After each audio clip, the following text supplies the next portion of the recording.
Hello, brothers and sisters. This is going to be one of the most important videos that I've ever made because I'm going to keep it brief, but it's going to be cram-packed with information. So, if we look in a Strong's Concordance under the word office, you're going to find that a lot of these words have been twisted because they want you to think of an office, like a building and an office, the same reason they use the word church. So, office of a bishop, the word office isn't in there. Office of a deacon, the word office isn't there. Office of the priesthood, the word office isn't there. You see, this one is office of a deacon too, and then office of the priesthood there in Hebrews 7:5, the word office isn't there. You see, they want you to think office, and again in in Romans when he says I magnify my office, he's actually saying function. So he's saying, I magnify my, or sorry, hold off on that. I'm going to actually, I think it might be the Romans 12. It says all members have not the same office. And it actually means function. All members have not the same function. And then I magnify my office there in Romans 11. That's actually the word, it should be the word deacon there. So they've played some little word games. And in 1 Timothy chapter 3, this is the actual proof right here, because if you look in the interlinear Bible, you'll see that the word office isn't even there. So if you look through these words, the word office isn't there. That's how we know. And then further down, that's where it says office of a bishop there. And then down here, when it says office of a deacon in 1 Timothy chapter 3, if you look through here, the word office isn't there. These are the verses in the Greek language, and you see the word office, they added that. And incredibly, in the different Strong's Concordances, and both of the ones I have, they kept the word office, and they usually put NIH or NIG, not in Hebrew or not in Greek. They didn't do that here for this word. So even the Strong's Concordances are retaining that lie. But the interlinear Bible shows us that the word isn't there. So why, you might wonder, or you might ask.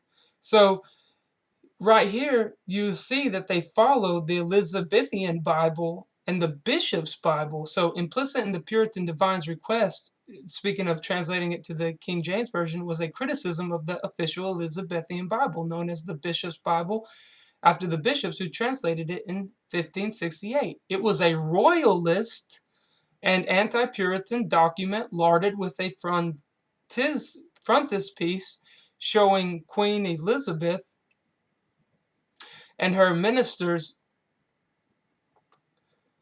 presiding over a bishop-dominated church. It was a Bible of the hierarchy, not of the people, and no Puritan liked it. Puritans preferred the translation of the Bible made by Calvinist Englishmen in the 1550s in Geneva, the headquarters of Calvinism.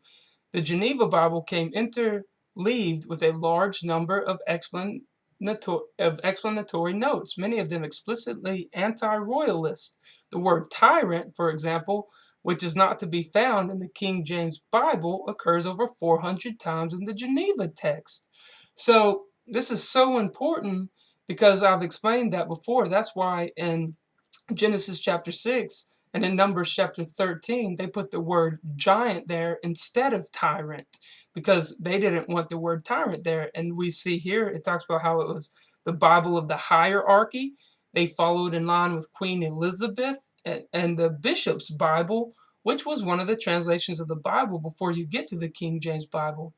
And I've done information explaining the different Bibles that have been made, like the William Tyndale, he put the word congregation instead of the word church, as it should be, because it's referring to the Old Testament congregation that was called out before God, Yahweh, at the tabernacle.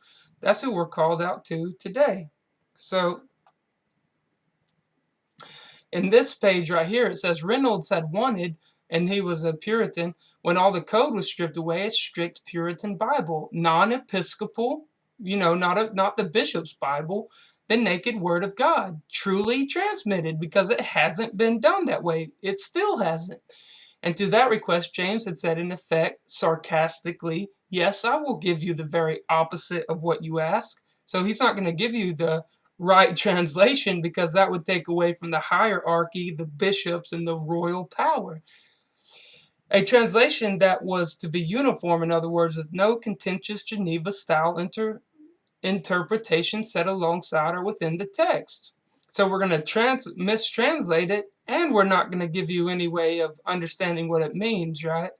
With the learned authority of Oxford and Cambridge, so they're helping twist it, which, at least in their upper echelons, were profoundly conservative institutions. So when you speak of conservatives and liberals, you're speaking of the people who are nationalistic, Americanism, right? Or nationalism, exceptionalism, protecting the government power. So both of which had sent to the king long and high-flown refutations of every point in the Puritans' millenary petition, to be revised by the bishops. So the bishops were going to twist it. The Cambridge and Oxford were going to twist it. The very influence that Reynolds did not want. Then given, for goodness sake, to the Privy Council. So you're going to have a private council, right? In effect, a central censorship committee with which the government would ensure that its stamp was on the text. A government Bible, a hierarchical Bible, the bishop's Bible, following in the Elizabethan style. So no deviationism or subversion allowed. And finally, to James himself, whose hostility to any whiff of radicalism this afternoon had been clear enough. And this ferociously episcopal and monarchist Bible, so the bishops and the monarch, the king, Bible was to be the only translation that could be read in church, no other. The treasured Geneva Bible would be forced to retreat into the privacy of people's homes and could no longer be used for public preaching. Now, this is the most important video I've ever made, and I'm going to go ahead and exit it so it'll keep it short.